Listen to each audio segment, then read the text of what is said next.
Can you just start off by introducing yourself? Sure. My name is Zain Akil. I'm 22 years old. I'm from Manhattan, New York. I'm currently a senior in the School of Architecture at Syracuse University.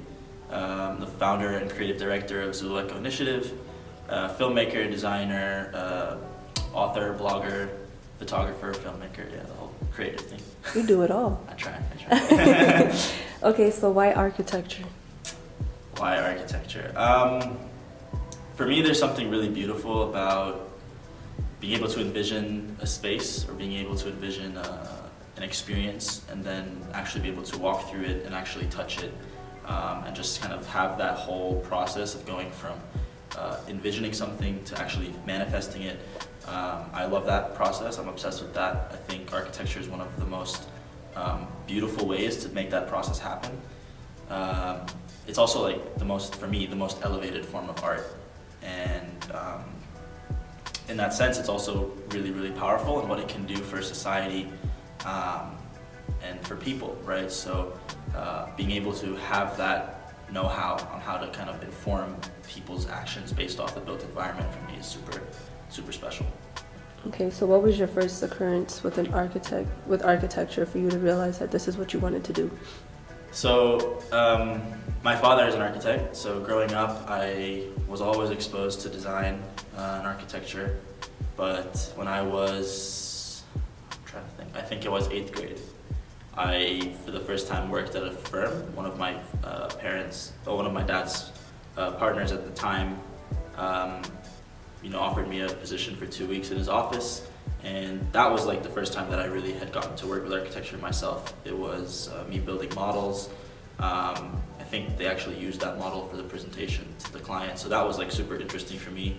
I've always been kind of like a hands-on learner, so being able to actually focus my skill set on building a model and actually learning how to read the drawings and then turn that into a physical model was really interesting. And that's probably when I was like, yeah, this is what I want to do. So do you want to actually just like design, like draw out the buildings, or do you actually want to be a part of building the building as well? Yeah, that's a really good question, and I think as I progress through my career, that's a decision that I'm getting closer to having to make. And I would say right now I'm leaning more towards design and build my own stuff, but obviously there's a lot of qualifications that I need to go through before I'm able to do that.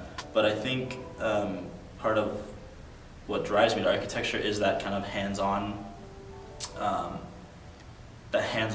part of it. And so actually being able to see and touch the buildings that I draw and the things that I envision is something that I would greatly love to be able to do. That's something for sure. Okay, so can you tell us what Zulu Echo is? Yeah, so Zulu Iniative is a movement. It's a movement that I started 3 years ago now, and it's basically a movement to help empower and inspire young people to follow their passion in life. So I do that through a variety of mediums, filmmaking, photography, weekly articles, artist collaboration, entrepreneurship, kind of advice and stuff like that. I work closely with a lot of musicians and business owners to basically tell their story and kind of understand what the process of getting to a point where you can actually follow your passion, to tell that story of how that happened. I'm like ridiculously obsessed with this whole notion that we are each in love with something in the world, and like we each care about different things, and to just see people do those things and to see the emotion that they have when they do those things, and the drive and ambition, the happiness that radiates from people when they do that stuff. I'm in love with that concept. So Zulu Iniative is a way for me to represent that and kind of show people at this age that it's like, everything you've ever wanted to become, everything you've ever loved, everything you've ever had a passion for, this is the time to go and get it.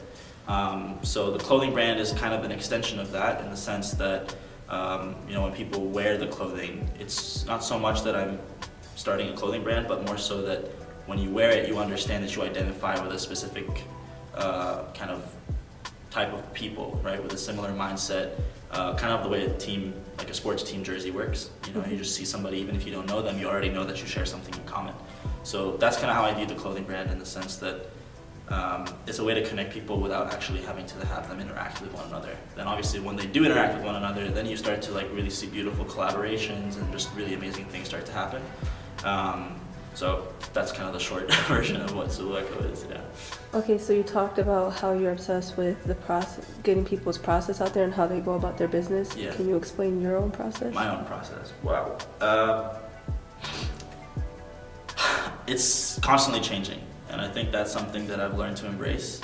When I started architecture school, Zulu Echo Initiative wasn't even on my radar, and when I started Zulu Echo Initiative, a clothing brand wasn't even on my radar. So it's something that's kind of constantly evolving, and I think this goes back to like a concept that I really hold dear to my heart, which is whenever you do anything in the world, you really have to start with why you're doing it, not what you're doing. And this is something that I've learned from Simon Sinek, who's like a really well-known author.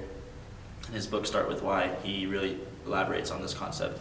And I've kind of really tried to embrace this and adopt this as a mentality, and I think that's why I've been able to shift everything that I do, in the sense that whatever the output is, the purpose behind it is always the same. So when I started the brand, the clothing brand, the purpose was still to inspire people to follow their passion, right? But what I produced was different. When I started making films, the purpose was still inspire people, but the content was different. So in that sense, I've learned to embrace the process of kind of understanding that what I do might not always be the same, but why I do it will always be the same. And I think that speaks to me as a creative, in the sense that it gives me the opportunity to come up with new ideas, and that's the part I love the most, because one, it teaches me new skills, but two, it also allows me to kind of tap into different kind of environments, right, like creative environments, right? So being able to put stuff on clothing and have people wear it is tapping into, you know, fashion. Tapping into the film industry is, you know, talks more about content creation and almost advertising, right? But it's about using all these different mediums to kind of tell one story, and that story is whatever you believe in, go do it, you know? Okay, so do you think that culture has a play into your process?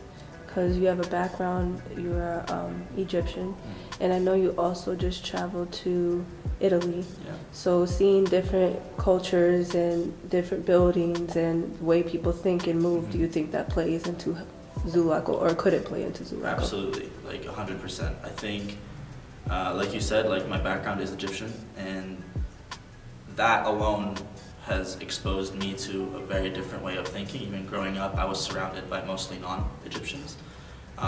So I always found myself in this position where I was kind of like an ambassador for my culture, which was really amazing because it allowed me to kind of direct the narrative of the things that were being assumed about my culture.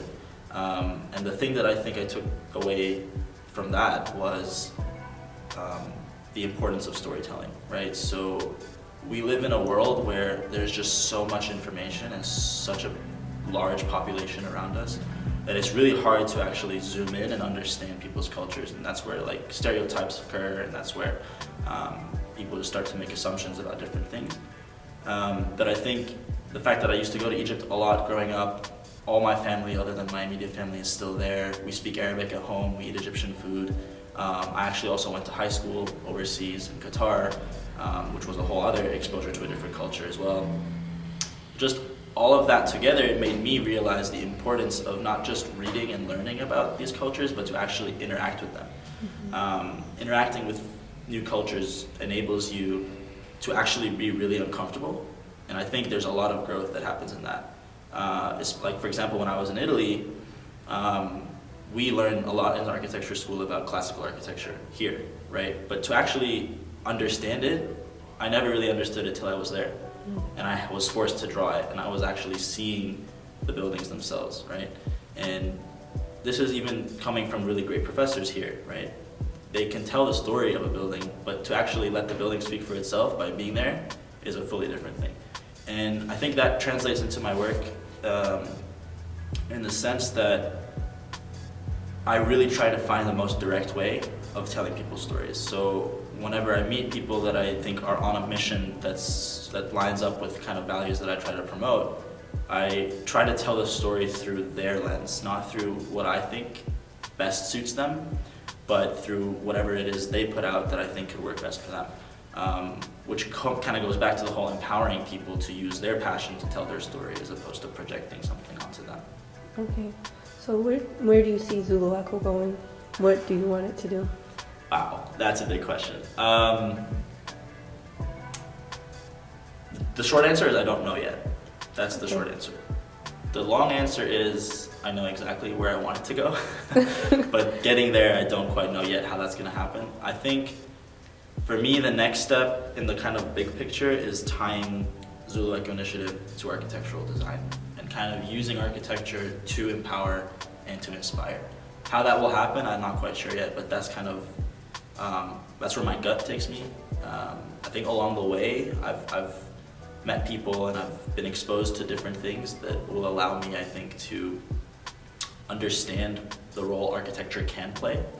So for example, like I worked with a lot of musicians over the summer and we told their story through mostly film.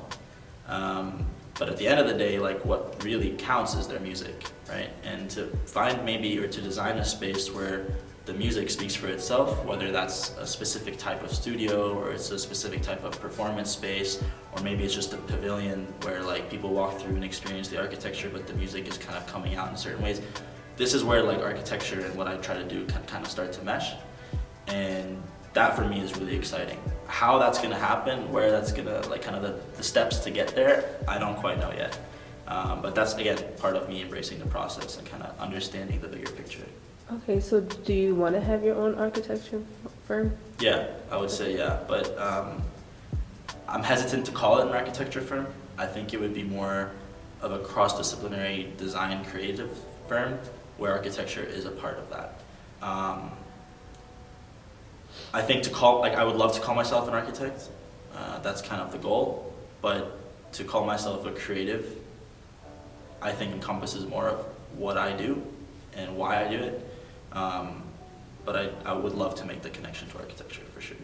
So you're graduating soon. What are your goals, like near future goals? After, do you plan on to stay in Syracuse or do you think you'll go back to Manhattan? Yeah, I think that's a hard question, to be honest. I know it's tough. I think for me, Syracuse is a really unique environment to be in because, at least for architecture, it like really forces me to like super hyper focus on what I study. And like you said, I studied in Italy, I studied here in New York City. And in a weird way, I didn't love architecture as much as I do when I'm here, which is a relationship that I don't quite understand just yet. But I think for me, it's more so like taking what I've learned from being here and applying it at either a global level. That's kind of where I see myself going. I think a big part of me wants to move my work towards the Middle East as well. Like I think there's a lot of things happening in the Middle East in terms of architecture, one, but also in terms of developing culture and kind of entrepreneurship. I think it would be great to also work with people in Syracuse. I don't think that I see myself starting a company here, but I think there's a lot of stories to get told here. And I think having a space or kind of working with people who kind of want to push a sort of creative entrepreneurship agenda in Syracuse, that would be really great. I agree, absolutely.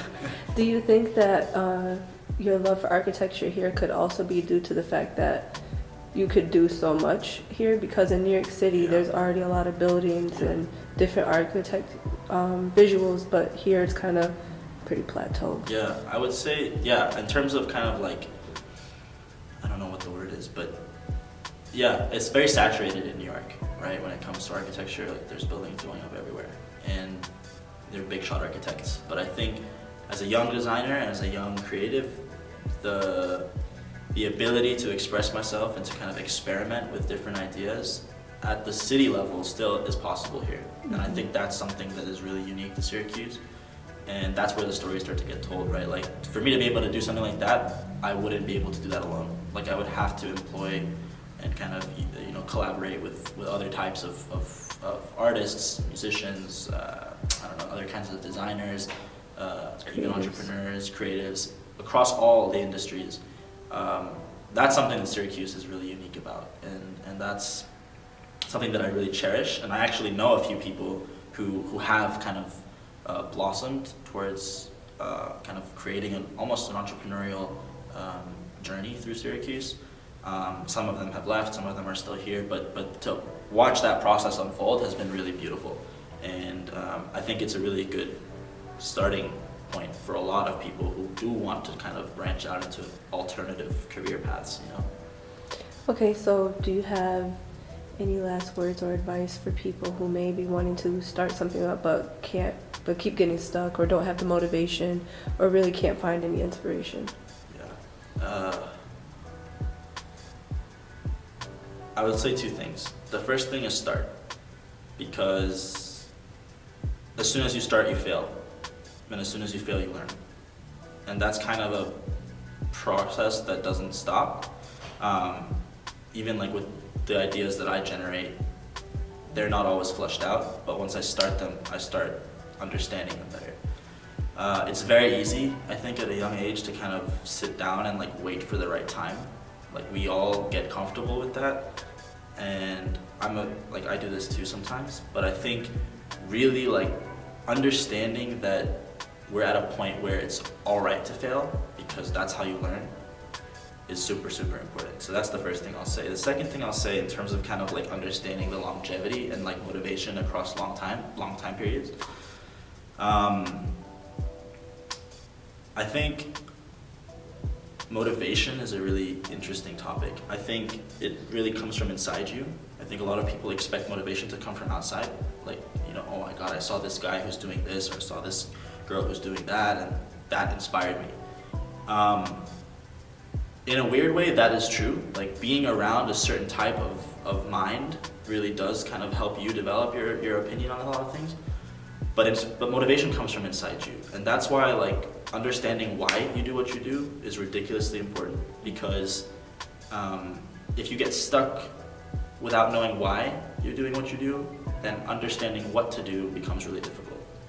If you know why you're doing what you do and you get stuck, you can find something different to try.